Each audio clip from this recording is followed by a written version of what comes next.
upang makamit ng militar ang kapansin-pansing pag-unlad upang mapanatili ang kapayapaan at seguridad ng bansa.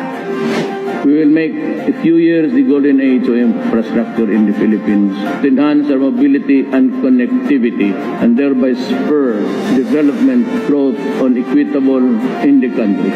In other words, we are going to build and build. Samantala, ang Build, Build, Build flagship program ng Administrasyong Duterte naman ang naging pasimula ng golden age of infrastructure ng Pilipinas.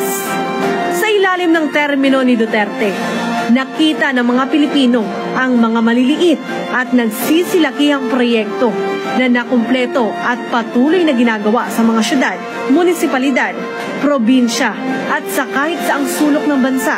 Sa katunayan, ang halagang inilaan ng Administrasyong Duterte para sa infrastructure projects nito ay mahigit doble na kung ikukumpara sa mga nagdaang administrasyon.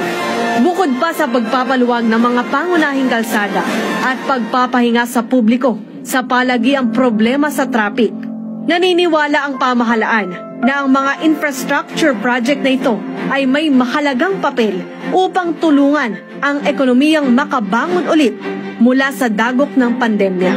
Sa ngayon, nasa 150,149 na classrooms at 2,036 school workshop buildings at iba pang school facilities na ang naipapatayo ng Department of Public Works and Highways.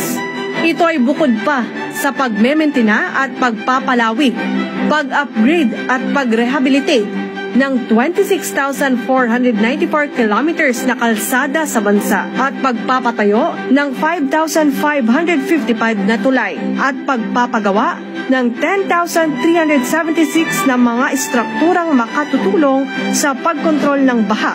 Bukod pa sa mga tourism roads projects, trade corridors at iba pa.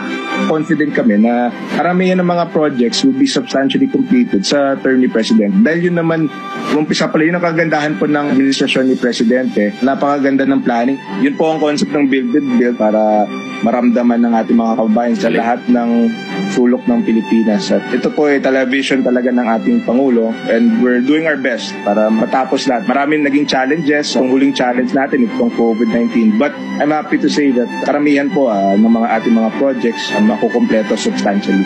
Naglaan rin ng bilyong-bilyong dolyar ang pamahalaan para sa pagpapatayo ng big ticket rail, airport, road at bridge projects sa buong bansa